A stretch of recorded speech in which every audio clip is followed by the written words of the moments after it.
This is SBR's Football Betting Daily.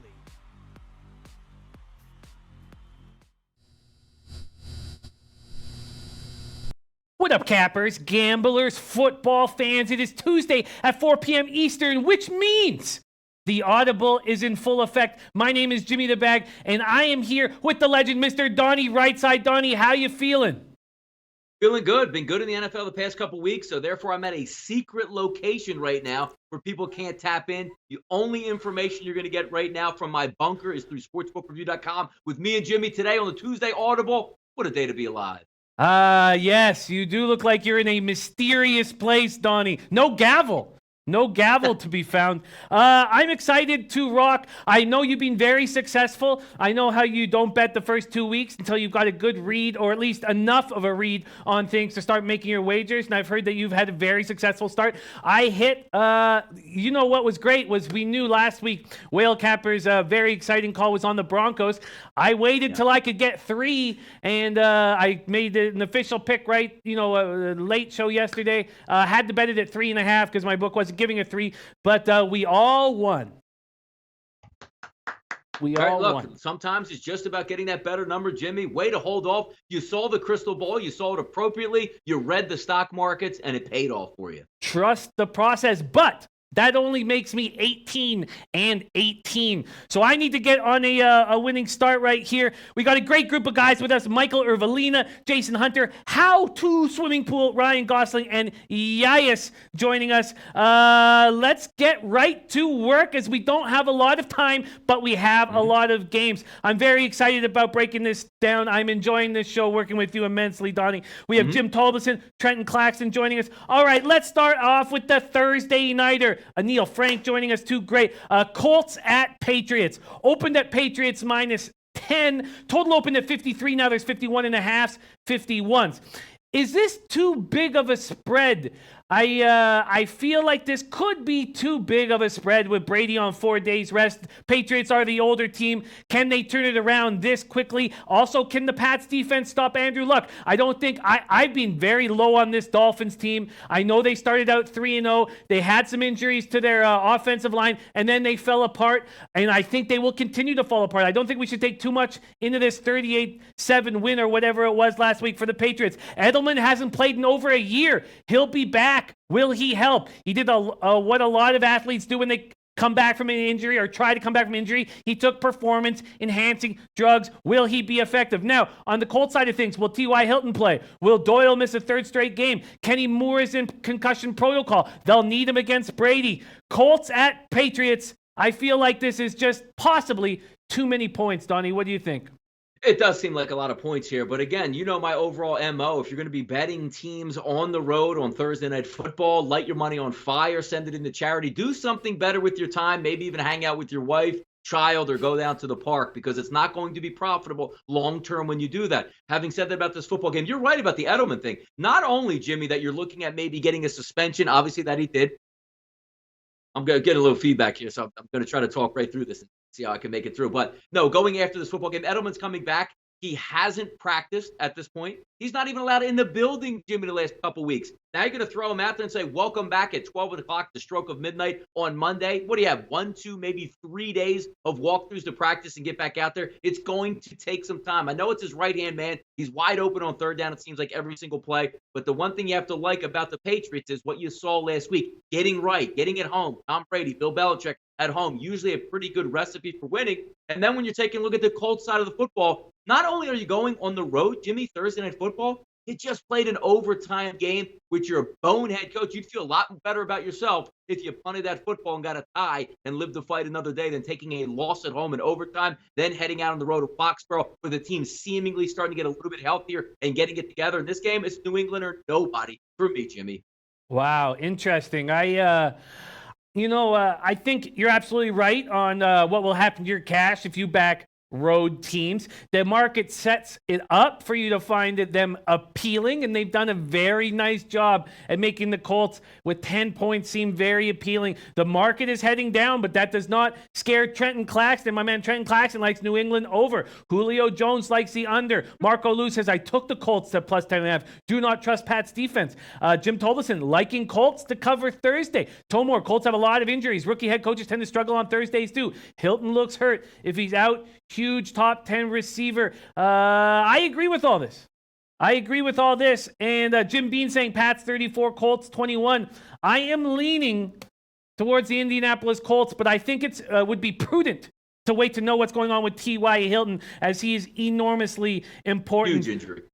Huge injury. Marco Lou says, why is Donnie wearing his curtain?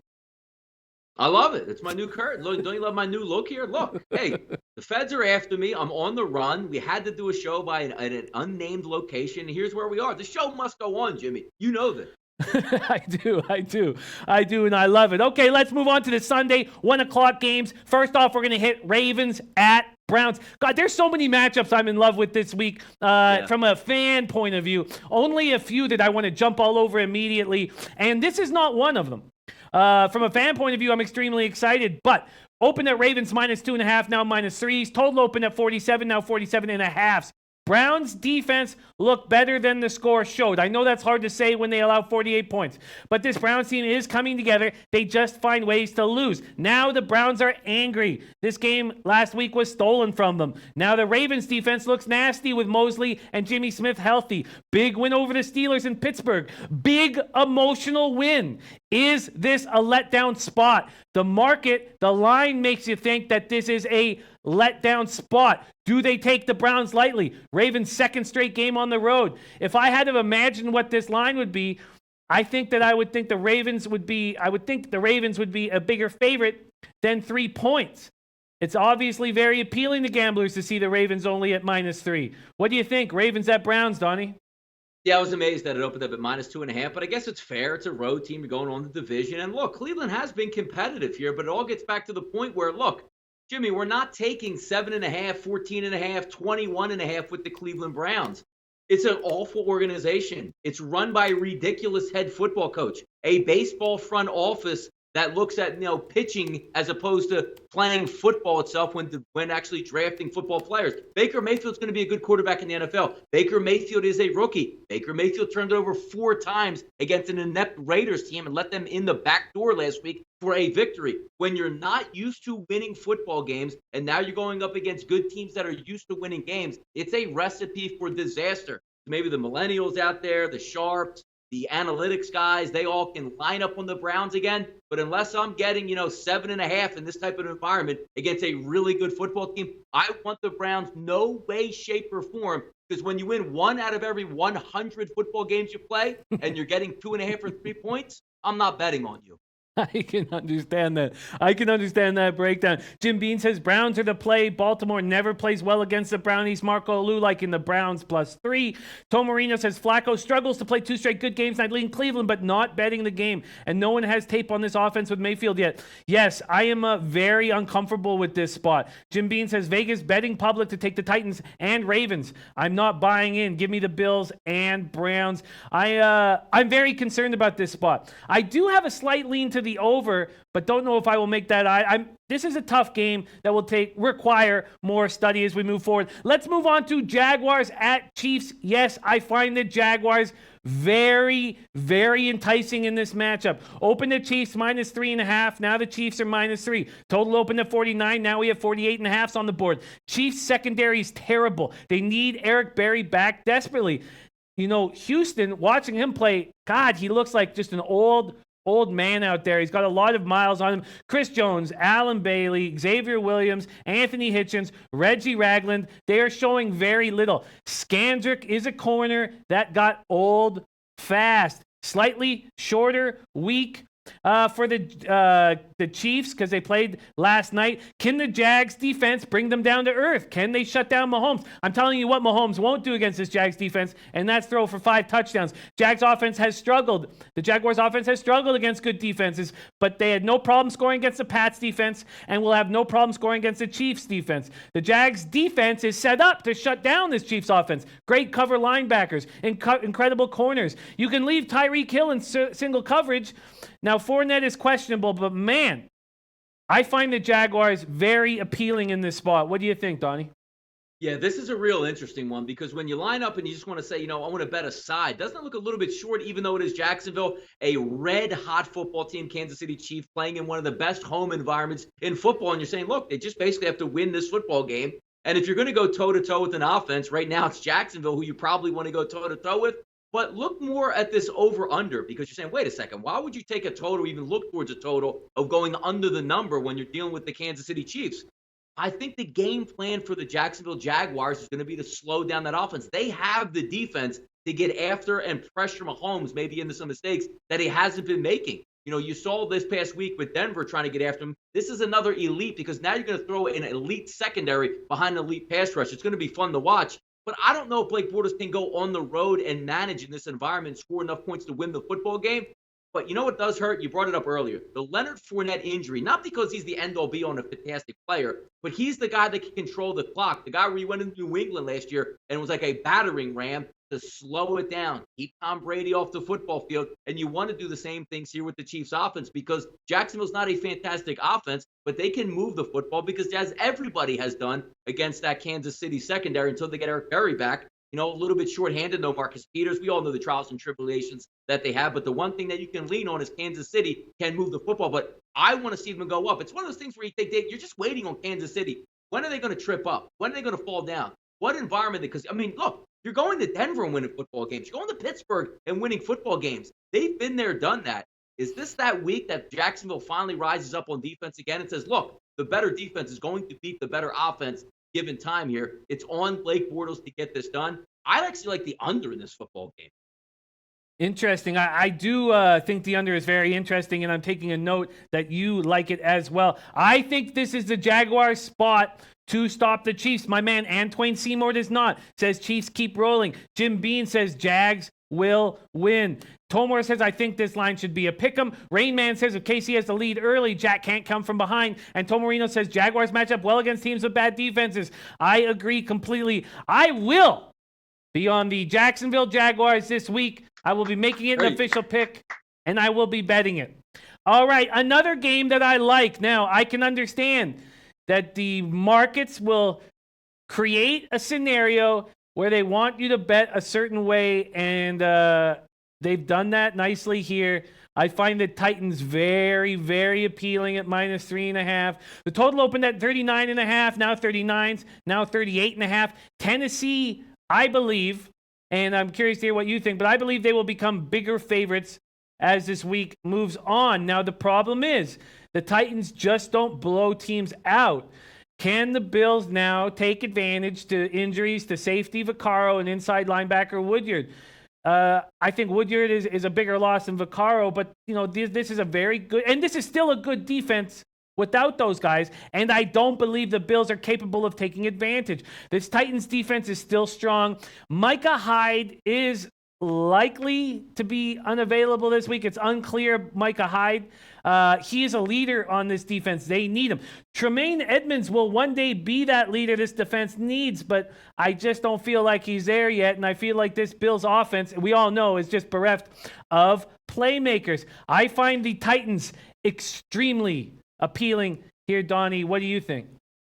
Yeah, it has a lot of the feel that for that Baltimore and Cleveland game, right? Yeah, they an established team coming in here. Tennessee hasn't won the Super Bowl, but we can all agree they're a better football team than the Buffalo Bills. Same thing with the Cleveland Browns. So you have two veteran type teams coming in playing two clown car, for what it's all intents and purposes, NFL teams that can't get out of their own way. What gives here? 27% in one game, betting public on 26% in the other game. Something has to give because it is hard to win road games in the NFL. But I think you might be getting the Tennessee Titans a little bit short here because from what we're reading there, Mariota is only getting healthier as it progresses. He looked just fine throwing the ball deep, Jimmy, last week versus the Philadelphia Eagles. He looked just fine running the football outside of the pocket, and they still do have a competent defense to lean on. But you're right, they're not built on really blowing teams out. But again, it gets back to my original point that I keep saying it, the same as the Browns game. You're going to burn your money into the ground if you're betting rookie quarterbacks at 3 and 3.5. That means they're expected to win this football game when I'm not so sure that they're even the better team if you even subtract out either one of these quarterbacks. It's hard to lay this type of number on the road with all that public support going your direction, but building a case for the Buffalo Bills, if you watch the game against the Green Bay Packers, they did make some, bad decisions as an offense for the Buffalo Bills to try to sneak inside that game because I thought the defense played a fairly good game. So you're going to hope for, a 17-14, 20-17 type game if you're going to close for the Buffalo Bills. But I can't back the Buffalo Bills and a rookie quarterback right now from what I've seen. I agree, and I won't. I have to say that the two most appealing spots for me are the last two games that we've spoken of. I find the Jaguars extremely appealing, and I find the Titans extremely appealing. I will be making the bets and making them official plays today. I like those plays very much, and I just wanted to see if you would talk me off either of them or push me towards making those plays. And I feel like you've done the latter, and I'm very thankful. Let's keep rolling. New York Giants at Carolina Panthers. I feel like these are two teams that I've had a good read on so far this year. And, there's not a lot of them. But I do feel like I have quite a good read on both these squads. Open Panthers -6. Now you're getting -7. Total opened at 44. Now there's 44.5. Eli is bad. The Giants averaged 15 points a game through the beginning of last year. Last 20 games, they are 4-16, averaging 15 points a game. The last time they scored 30 points was week 17, 2015. This is a team with Odell Beckham, Saquon Barkley, Sterling Shepard. Now they miss Evan Engram badly. This Giants defense is good, but they miss Eli Apple and Olivier Vernon quite a bit. Cam just finds a way to put up points. And when Kuechly is healthy, this is a really good defense. The Panthers are coming off of bye, and I think they smash the Giants in the mouth. Big spread. I think I'm going to take it. What do you think, Donnie? Yeah, this is a tough one because I'm still waiting on the Giants to get whole, and that's on the defensive side of the ball. You brought up the two key injuries. It's never good in the NFL when you're down a cornerback, but when you're down your elite pass rusher that you were coming into the football season trying to lean on to get pressure on the quarterback, and getting a high ankle sprain in August, still hasn't recovered from it. If he does play this week, that could be, one of those key cog ingredients that you need to make a charge, because when you're looking at the game, you're asking the Giants to hang around because the price point now, which I believe opened up around 6.5, has now reached 7. And if you're going to give more than 7.5, you're looking at that home team needing to win by double digits. Carolina coming off a break, that's going to help. Here's the one question, Jimmy, when you take a look at the Giants, and I've been talking about it already for the past couple of years. It's pretty evident that Eli Manning is shot back there because not only can he not protect himself, roll out of the pocket, or get away from the rush, it looks like he's lost a lot of arm strength out there as well and just wherewithal to read the defenses, because when the pocket collapses around him, he can't even make that sidestep in and out to maneuver around and find a passing lane to throw the football. He's pretty much a shot fighter back there, and it's a shame because you have elite talent at wide receiver, you have an elite running back, you have an underperforming offensive line. But look, if you just get back and sneeze on Eli Manning, he's going to the ground and can't get away. That's going to be a tough one for a rough and ready defense here with the Carolina Panthers. The only thing a little bit nervous at, I think you got the better of it. If you got the 6 points, I'd feel a little bit more comfortable. But anytime you're leaning in that 7.5 direction here, I think the Giants are good enough to hang around the football game. But can Eli Manning even make any plays at all at this point? What was wrong with the old school Eli Manning that would see the defensive, coming in rush and throw a jump ball to Odell Beckham Jr.? Doesn't seem like he can even do that anymore. And that's worrisome if you're going to be backing the New York Giants moving forward. Extremely worrisome. Rain Man says that Olivier is probable. Would you say that it'd be a good idea if you were backing the Panthers to wait until Olivier Vernon is announced in the lineup and then maybe a half-point move, you get your 6.5?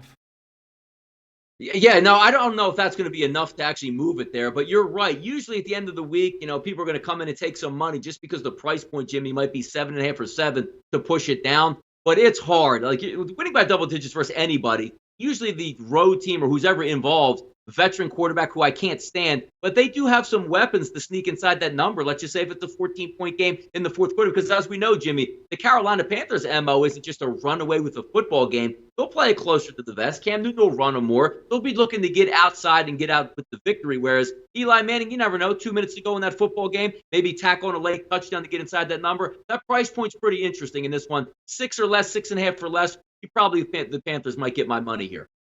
Yes, I think the Panthers punch the Giants in the mouth here. Love them coming off a bye. Remember, this is the first week of the NFL season where we have two teams coming off byes in the Panthers and the Redskins. Dom Ricci, my man Dom Ricci, love this guy. Just had so much fun hanging with him in IPC. Yep.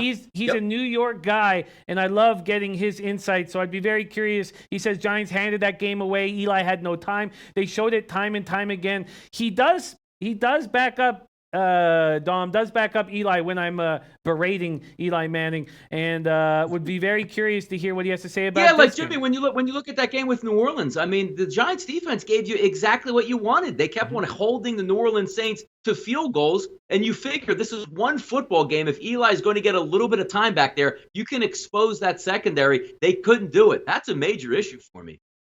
Yeah, it's Eli has weapons. He has a running back that you have to worry about, and yet he can't get this offense going.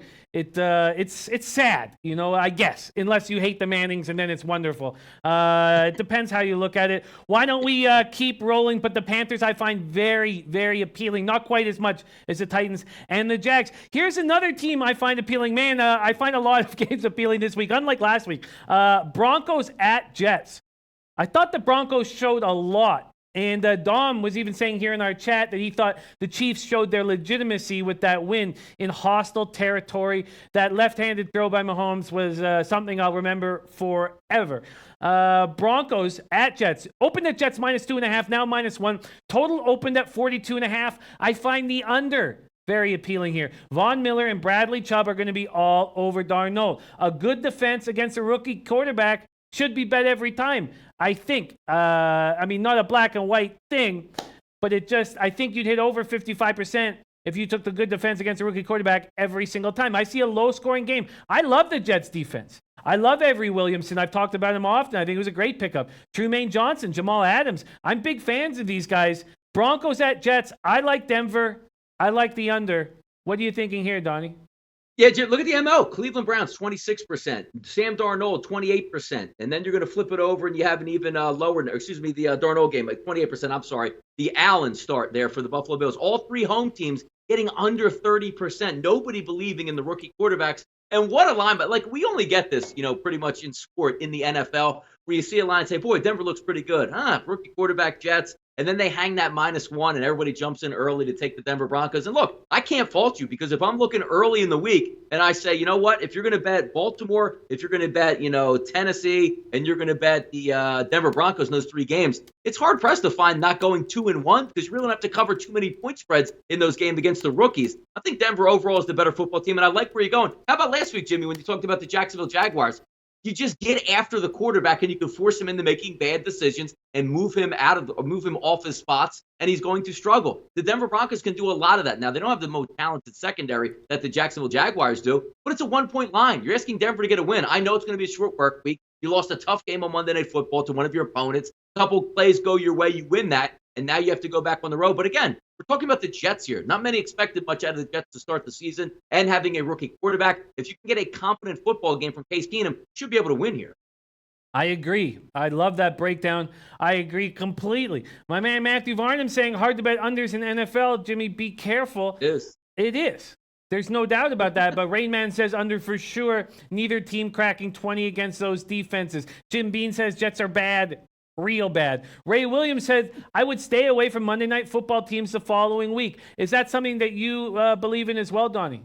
Well, I tell you, look, rest is a lot in the NFL, because you're not getting a head start. The other team's already flown home. The coaches are getting their game plans together, and you're still playing up till midnight on Monday Night Football, waking up on Tuesday with a Sunday game. And let's not forget, Jimmy, you don't have the advantage of even saying like, all right, we played Monday night. At least we're at home next week. No, you have to travel across the country. You're used to playing in elevation. Now you're going to go play on turf in New York. So it's going to be an interesting game. But yes, a lot of that goes into the equation of when you're looking the following week on teams in bad spot situations. That's one of them.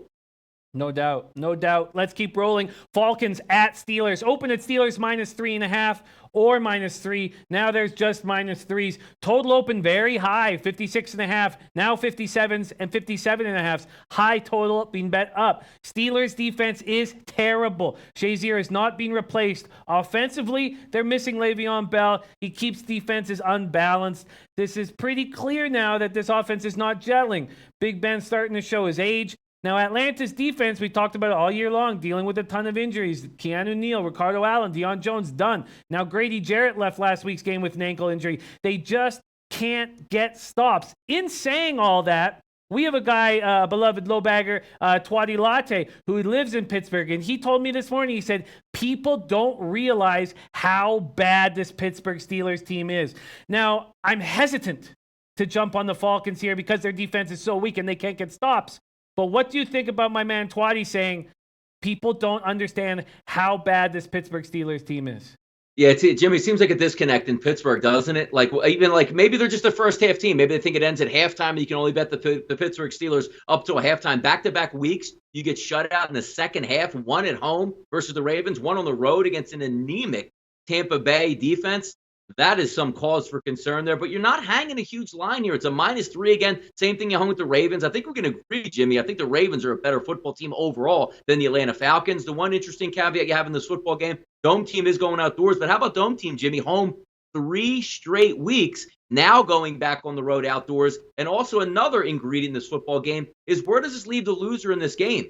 The Pittsburgh Steelers with another loss or the Atlanta Falcons with another loss? This is a do-or-die game for both of these teams. I think the line still is a little bit short. Do I think Atlanta's going to be able to score? Of course I do. But look, the Steelers are at home, notoriously a good football team at home. Didn't show it last week versus the Ravens in the second half. I think they're going to be able to pull through and get this game done, but there's a lot of moving parts there. You know, guys aren't happy with each other. What's Mike Tomlin doing? Le'Veon Bell just going to announce, I'm going to come back when I feel like it. You know, week 7 bye, I'll be ready for week 8 just to jump back in there. They haven't run the football effectively since Bell's been out, outside of that week 1 effort by Connor. But I'm still a gambler. I still like to look at lines. It's a cheap number. I'm not really that interested in Atlanta going on the road because they don't have a defense either. I think the Steelers can win and pull this one out.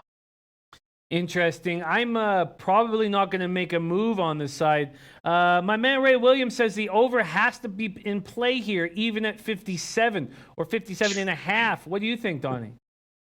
Look, these are insane numbers to go over, but when you're seeing the type of defensive product that both of these teams are throwing out there, it doesn't seem so far-fetched. And I like Atlanta's MO now, Jimmy, that says we can't stop anybody on defense. So we're going to throw bomb after bomb after bomb on offense and push the pocket and move it downfield. That tends to go to overs, but you would have thought maybe an over would have come in last night, 53, 54. That game ends up staying under the number.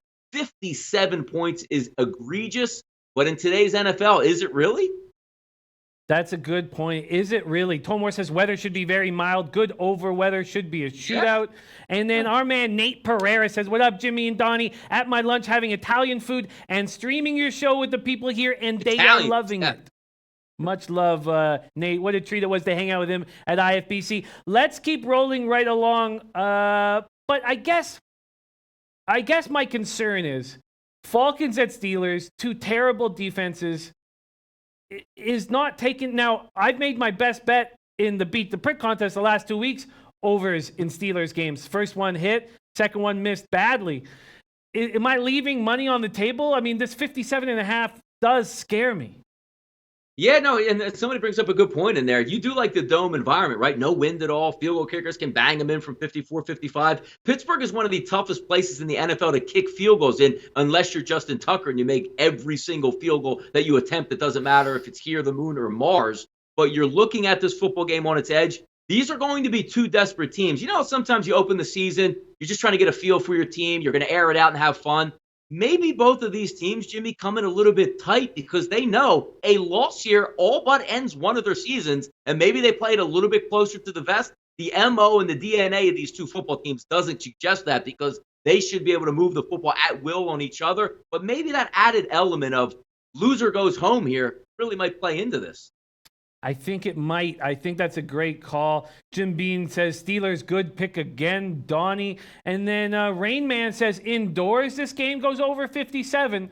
Outdoors, under. I'm hesitant to make a move on either the side or the total in this game. And I think your last point is exactly the reason why I'm hesitant. If this game was didn't mean as much to both these teams, maybe we would see it soar over. But this is a very, very important game for these two clubs. Let's keep rolling right along. Packers at Lions. Opened at a pick'em. Now Packers -1 and -1.5's on the board. The total opened at 51. Now there's 50.5's. First off, I find the Lions appealing. Don't know if I can pull the trigger. I also find the over appealing. I think it seems reasonable that both these teams can put up 25 points. Packers beat up on a bad team in their win over the Bills. Their offense didn't look good. Now Cobb and Allison are both questionable. If I was going to take the over, I would wait to find out about Cobb and Allison. The Lions have enough pieces to play good football. I'm starting to like this team. Stafford, Kerryon Johnson was running through that Cowboys front seven. Lions, bad run defense. It's not going to hurt them here against a terrible Packers running game. This works out well for the Lions, and they have great pass defense. I find the Lions appealing here. What do you think, Donnie?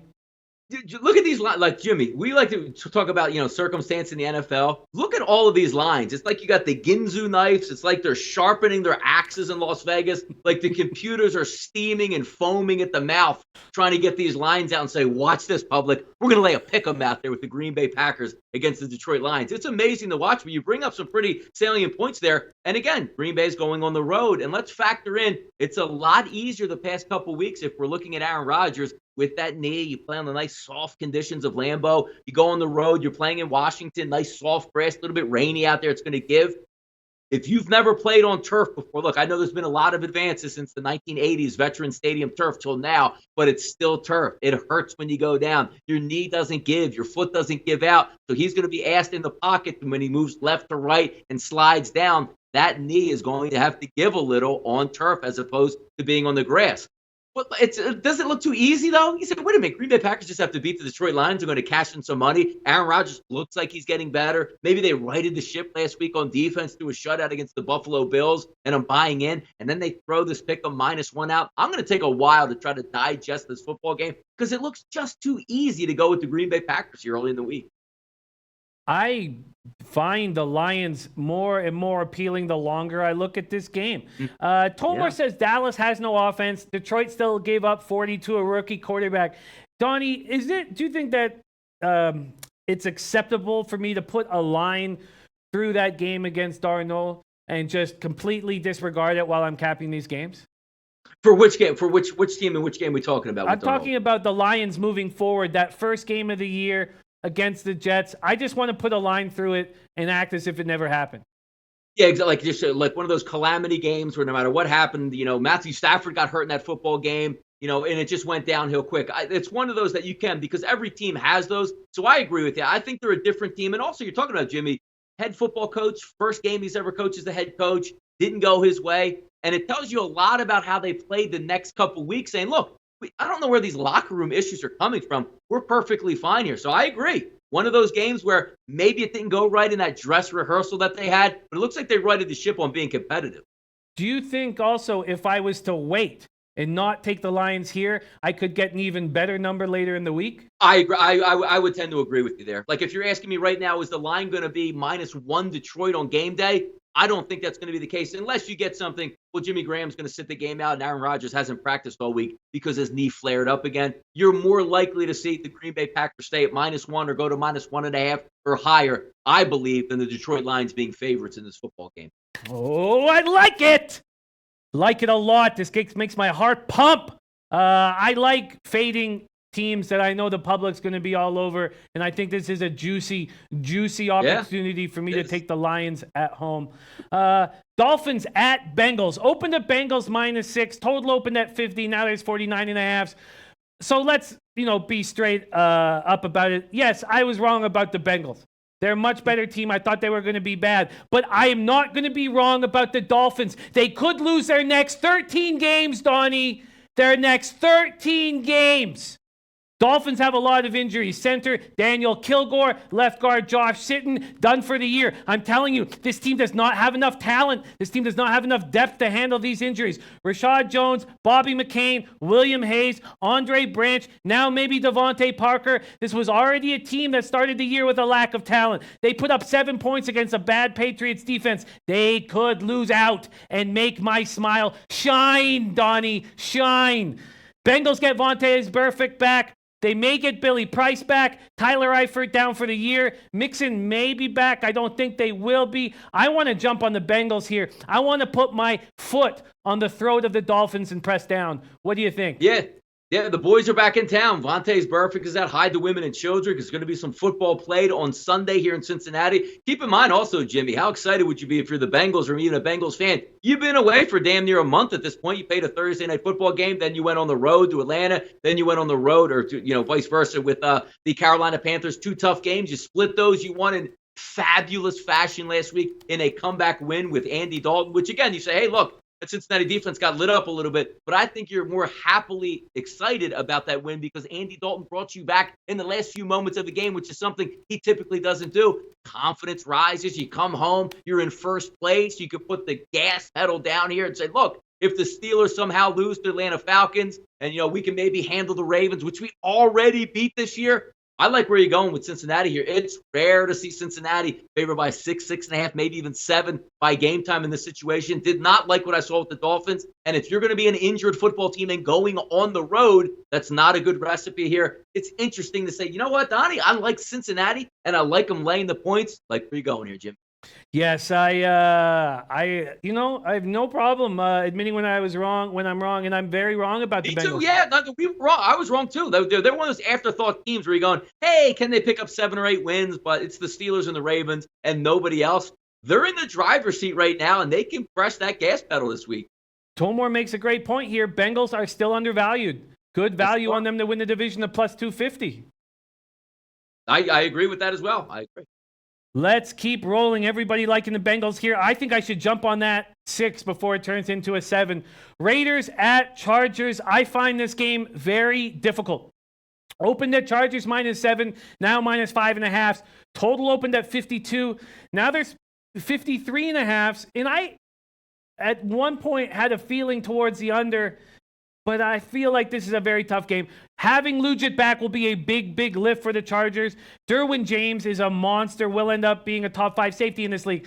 Second straight home game. Raiders barely beat the Browns at home. They should be 0-4. Their offense has been so inconsistent.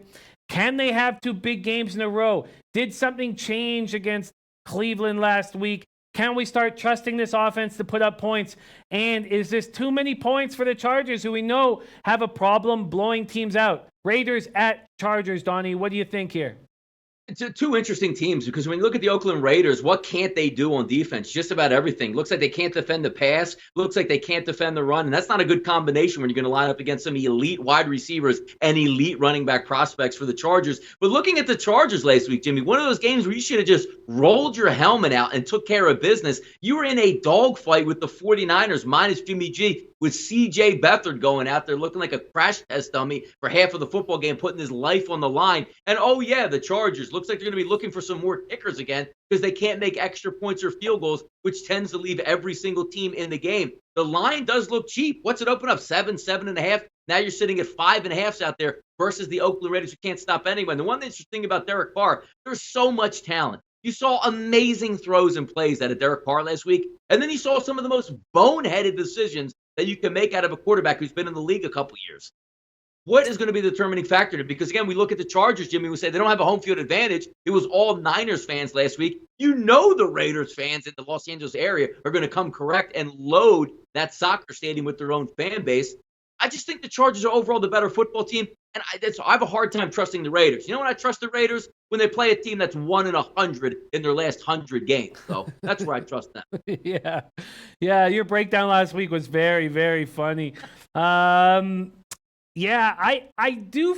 God, I don't know what this is. I find the Raiders a very tough team to handicap this year, and I might just have to stay completely away from this game. What do you think about this total? 52 being bet up to 53.5? Yeah, what is the Raiders? First of all, the Raiders going to be gunslinging on offense, and we talk about the boomer bust quarterback. Give me a quarterback that has a live arm and throws balls in tight spots out there on the field. So it's either going to be a touchdown or an interception the other way. And give me a defense that, even if we don't have the over-under yet, at any given moment, Melvin Gordon or Austin Eckler can bust off a 60-yard touchdown run against them. I like the over here, even though the Chargers usually aren't my MO because they're not that huge, big down-the-field type field or type team. But it's going to be nice weather, right? In that little soccer stadium. I lean more to the over because I think the Raiders are going to give up points, and I think the Raiders are going to score points. Yeah, Michael Irvelina says both teams put up 25 plus easy. Jim Bean though says Chargers 44, Raiders 7. Oh, goodness gracious. Rainman, Chargers team total over. They score 30 with no sweat. Maybe that is the right way to handle this. Chargers team total over. Let's keep rolling along. Cardinals at 49ers. Open for Niners -5. Now -4.5. Total open at 41. Stayed there. I think if you're going to take the Niners, you should wait until later in the week. They have 3 offensive linemen held out of practice right now. Staley is on the report. He's extremely important, but Richburg and McGlinchey are not on the report because they finished the game. They are not practicing. I would definitely wait to find out what's going on there. If McGlinchey's not there, Gary Gilliam will be starting. And if you mentioned Beathard getting his ass kicked, that's almost all Gilliam's fault. He was letting guys walk through and hit Beathard. I thought Beathard played well. He's not that bad. He did. Yeah. He knows Shanahan's system. And, I think that the 49ers will find value with them at some points this season, especially with the way Reuben Foster and Fred Warner are playing. The Niners just have no pass rush. They need an edge rusher. The secondary had a decent game against the Chargers. The Cardinals did nothing, absolutely nothing until Earl Thomas got hurt. Rosen went just 15 for 27 for 180 yards. The Niners have a run defense that can stop David Johnson. What do you think here? Cardinals at 49ers. You know what? This is interesting because usually you would look at this game, and unless you're a gambler, you're probably not going to pay any attention whatsoever to this game. Jimmy, I really like early in the week the San Francisco 49ers on this side because you're right. If you watch, first of all, I don't think Seattle's a very good football team overall. Seattle did nothing in that football game, but let's take a look at Rosen on the opposite side. 38 yards passing at the half. I believe he was in the 50s entering the fourth quarter. There was a couple nice throws Rosen made. One, the touchdown pass, which Earl Thomas did get hurt on. There was another thread-the-needle type play that could have been intercepted but was caught earlier in the fourth quarter to help them move down for the game-tying touchdown. But there is no confidence whatsoever in that Arizona offense. The one thing you do like that we leaned on, forget about Jimmy Garoppolo. Kyle Shanahan's a pretty good play caller with an innovative offense. I think they're going to be able to move the football against Arizona's defense. I'm not so sure that Arizona offense can do much of anything. But when you see that line, say, wait a second, the San Francisco 49ers stink. They're going to lay 4.5, 5 points in this game. I think you're right. That line might come down a little bit lower. But early in the week, I'm building a case to take the 49ers this weekend. I think they're overall the better football team, and it fits right in that profile. Rookie quarterback going on the road. That's a money burner spot. Interesting that I'm leaning towards San Francisco laying points. Good. I love it. I absolutely love it. And I think I will do the exact same thing. I do need to know about the offensive line, though, before I make the play. But I love that breakdown, and I'm very excited that you are rolling with my boys in the Bay Area. Yes. Vikings at Eagles. Open at Eagles -3. Total open at 44.5. Now there's 45s on the board. Man, what's going on with this Vikings defense? I mean, even without Griffin, they're not as bad as they've looked, are they, Donnie? The way this Vikings team is played, Philly could beat up on them here this week. I know that Super Bowl teams come out of the block slow, and I think that's all that's happening with Philadelphia. I don't think it's time to hit the panic button on the Eagles. They still have a ton of injuries on offense. I think the Rodney McLeod injury is manageable for this defense. As always, when we get to Eagles games, I just can't wait to hear your breakdown. Vikings at Eagles. Vikings are a huge question mark. I'm leaning towards the Eagles in a pretty legitimate way, thinking I might make a play here. Yeah, the Vikings were in a really bad spot. I mean, you're coming off a Buffalo Bills loss at home, and then you're going up to get served up on Thursday Night Football as a road team. They're probably the best team in the NFL, the Los Angeles Rams. That was I don't usually say it's a win-win situation. That was a lose-lose situation for the Vikings. The only thing good for them, they didn't take any catastrophic injury losses in that game. You get a little bit of extra time to lick your wounds. But the one thing to Jekyll and Hyde Philadelphia Eagles, do you get the home Eagles or do you get the road team Eagles defense? In this football game, I'm going to lean towards more for the home team. But look, Kirk Cousins, say what you want. He has had the Eagles' number over the past couple of years, being able to move the football with the Washington Redskins. Now he has a lot more weapons. And I come on the show a lot, and I'm really not a homerish type with the Philadelphia Eagles. I thought they were going to be in a tough spot with the Titans. I told everybody a real tough spot versus the Tampa Bay Buccaneers, which showed they didn't play very well on the road also. But the Eagles are a very good home football team. It's -3. It's a similar situation Carson Wentz's rookie year where they played the Minnesota Vikings, who were a better football team than the Eagles at that time. The Eagles still won that game. Then you fast forward to last year, the Eagles absolutely detonated the Minnesota Vikings at home. This isn't a revenge situation for the Vikings because both of these football teams need it. If we're looking at the Vikings struggling, Jimmy, coming into this game, and the Eagles riding high and mighty, beating the Tampa Bay Buccaneers and also the Tennessee Titans at 4-0, this is a make or break game for both teams if they want to make the playoffs, more so actually for the Vikings, because I think the NFC East is still a little bit going to be in turmoil where the Washington Redskins, the Giants, and the Cowboys aren't on the same levels what the Minnesota Vikings are going to have to go up with the Green Bay Packers and Chicago Bears. But again, it would have felt much better for the Vikings if the Eagles had won last week because, quote unquote, they could afford maybe a loss and it wouldn't be that bad and the Vikings absolutely need it. But the Eagles play very well at home. Alshon Jeffrey should be even better this week, have a little bit more stamina. You're going to be getting Jay Ajayi, maybe a little bit more healthy in this. Maybe Corey Clement shows up. Darren Sproles expected to play in this game. So the Eagles should be as close to full power as possible, obviously without Rodney McLeod. But the line is cheap. The Eagles are a dominant football at home. If this line's going to stay 3, it's going to be Eagles money for me, Jimmy. I like it. I agree with that. And I've got quite a bit of figuring out to do with this Philadelphia Eagles squad. What do you think about this point that opened up Tom Marino's last comment? Eagles have no leader at linebacker with Kendricks gone. What do you think? Yeah, well, about Kendricks was like a 4th linebacker last year that barely even made the team. They're actually thinking about cutting him. So Kendricks makes no difference whatsoever on this defense. Jordan Hicks is a much better linebacker than Hendricks, and so is Nigel Bradham. And in the NFL, it's very rare you play with 3 linebackers on the field, mostly due to dime and nickel situations. So Kendricks has absolutely zero to do with the Eagles this year. And do you feel like there's no leadership at the linebacker position for the team? No, Nigel Bradham's a leader, and so is Jordan Hicks. They both look at him. And I don't know if there should be a leader in the secondary at this point and a leader on Jalen Mills' head for getting double moves left and right. But, the team won the Super Bowl last year, and they still have their 2 key cogs back. Would have rather had Jordan Hicks through the rest of the year last year, but he did get hurt. But no, there's no leadership issues there on the defense. Sweet. That's going to be a play I am going to make. Thank you for that breakdown. And again, these great cappers in our comment section, thank you for all your help as well. Here is a play that I might consider low-hanging fruit, and that is the Rams team total over at the Seattle Seahawks this weekend. The main reason why I feel this way is I think that they want to put an exclamation mark on the passing of the torch in this division.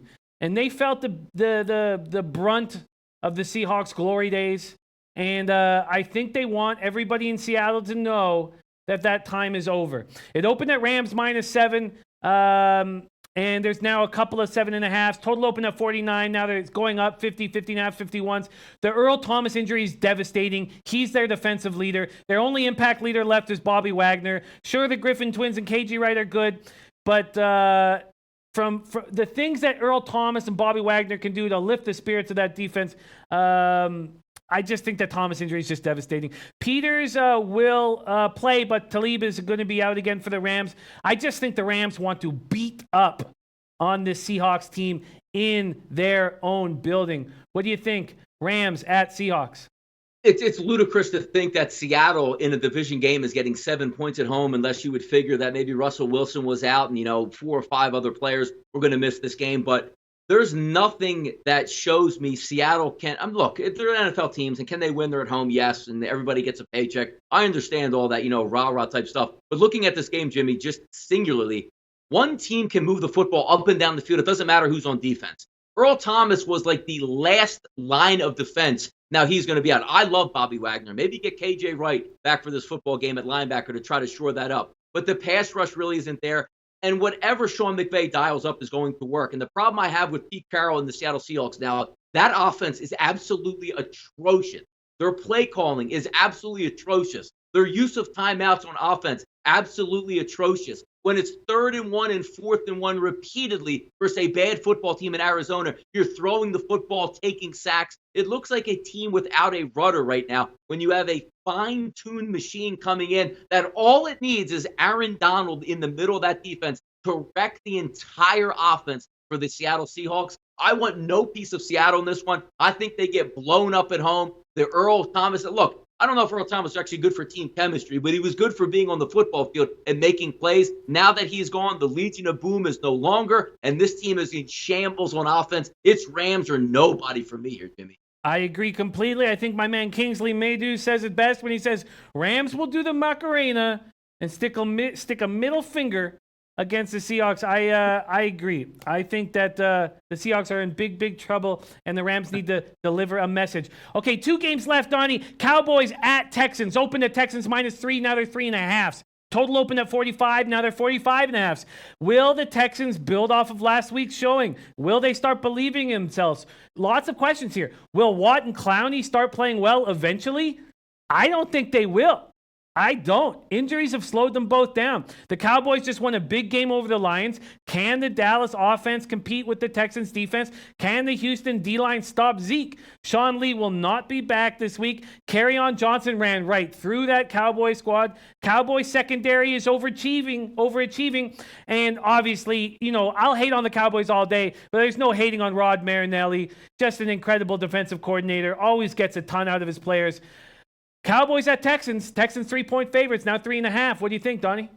Yeah, the price point for me, Jimmy. If it's 3.5, I'm going to try to build a case for the Dallas Cowboys. If it's 3 or less, you're going to try to take the home team in the Houston Texans.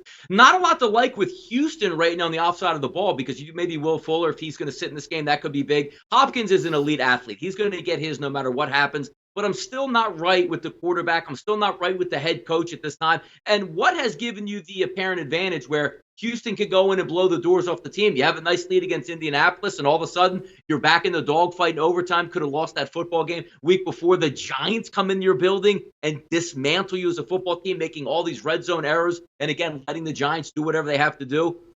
I'm not a big Cowboys fan. I'm not a big Cowboys backer. I don't think Dak is very good, but they did play a confident football game for once versus the Detroit Lions and end up picking the victory up. This is one of those games, Jimmy, that if I'm going to get more than 3.5, I'm going to look for the Dallas Cowboys in this one because I think it's going to be a lower scoring type of ball game and a close game. I just don't see one of these two teams running away from another, and I think it could have a field goal game, and I'll take it if it's 3.5. If it becomes a field goal game, do you find the under appealing here, Cowboys-Texans? I do find it because, what's just showing you from the Dallas Cowboys where they want to go really fast? I think they find success in handing the ball off to Zeke, getting those chunk plays, 5, 6, 7 yards. Maybe he can break one off. But also when you're looking at Dak Prescott, he's not going to extend the field. He's going to look to be mobile, get outside the pocket and move the chains. More likely an under than an over for me, the way these two teams play. I like that breakdown as well. I am someone who just thinks Dak is a game manager at best, but I was impressed with how he played last week, and I will curtail some of my hate. Redskins at Saints. Opened at -7. This is the Monday nighter. Now -6.5. Total open at 52. Now 52.5. Redskins coming off a bye and getting no respect. I mean, Donnie, when I look at this line, I'm like, man, coming off a bye and getting no respect at all. Yes, Saints are deadly offensively at home, but this Redskins defense is healthy for the first time in a long time. Did the Saints defense turn a corner last week? Maybe all they needed was confidence, but they played a bad Giants offense. Maybe all they needed is confidence. The bye week will help Adrian Peterson. I feel like the Redskins are being disrespected, and I want to be on the Redskins this week. No, look, they play a pretty good MO for how you're going to try to attack the New Orleans Saints, because if you can just lay out a game plan for what the Giants did on defense, the Washington Redskins can do that. And the Washington Redskins offense, to me, much better equipped to move the football, move the chains, get out of the pocket. Because what did you see last week where the Saints were able to do? Hey, there's an old fossil back there in the pocket. Let's just rush him and get a hand on him. We're going to sack him. That's not the case with Alex Smith. He's going to be able to get outside the pocket and expose some of those weaknesses that the New York Giants could not do. Now, look, in the past, betting against Drew Brees in the Dome in primetime situations doesn't always work out. But I think the bye week's going to help the Washington Redskins. We'll see where that line ends up. It's going to be tough for the public and the psychology of the public to go against Drew Brees in the Dome. But you're getting a rested football team. Let's see who comes out to practice with the offensive line for the Washington Redskins. But they can do a lot of things that New Orleans doesn't want to be able to stop on defense. And again, the defense should be much better equipped than even the New York Giants when they were able to slow down, albeit for at least 3 quarters, the New Orleans Saints to hold them to field goals. A lot of points in this situation. I like where you're going there. Just got to do a little bit more research. Maybe by Friday, I have a better feel for this football game. Oh, I can't wait to our Friday shows when the Whale Capper joins us. Just before we finish this off, Donnie, Muhammad Joma, my man Muhammad Joma likes the under, says the Redskins are a time possession team, and Rain Man, Washington under, and then Michael Irvalina on the over. Would you have any, I guess I know that you said you want to hammer this game a little more, but just from a first look perspective, I also feel like the under could be in play here. Do you? Yeah, look, and this is the new age of the NFL. I mean, you used to look at like 51s and 52s, like the highest games of the year that are on the board, and you're seeing these repeatedly come up. It's hard since it's a dome situation in today's NFL to keep it low. We know you have a gunslinger on one side of the field, but Alex Smith will be able to move the football. But as we always say, he is captain checkdown. So instead of him saying, you know what, let me take a shot at this 40-yard play, which could be incomplete, could be caught, or could be intercepted, he's going to pull it down and get a 3-yard gain for himself. 52.5 is always tough to take the overs. At those numbers, I always lean towards the under. But this is an old school thought, which maybe in the new NFL isn't the right way to go. You're right. It might not be the right way to go. Wow, what a treat it is to hang with you 2 times a week, Donnie. We will be back. We will be back on Friday at 4 p.m. Eastern. Big shout out and thanks to all the great cappers that joined us on our chat. Can't wait to see you again on Friday. Donnie, would you mind putting a bow on this bad boy and saying goodbye to everybody? Always fun, Jimmy, to be with you here. We'll be back at it on Friday. I'm from an undisclosed bunker location. I might be in the United States. I might be in Costa Rica. I might be in Jaco Beach. I might be down the street at the local bodega. You'll never know. But the NFL information coming on the Audible is top-notch. Look forward to the Whale Capper on Friday. As always, great show here with Jimmy. Thank you guys for providing the chat box here. It's the reason why we do the show. If nobody showed up or tuned in, me and Jimmy would be out doing some other things, probably a little bit less productive than what we do now. But thank you for tuning in, sportsbookreview.com, for all your NFL needs all year long. Join us back on Friday. Jimmy will be the host. I'll be here providing some information and a lot of fun and laughs with the Whale Capper. Have a great week, fellas.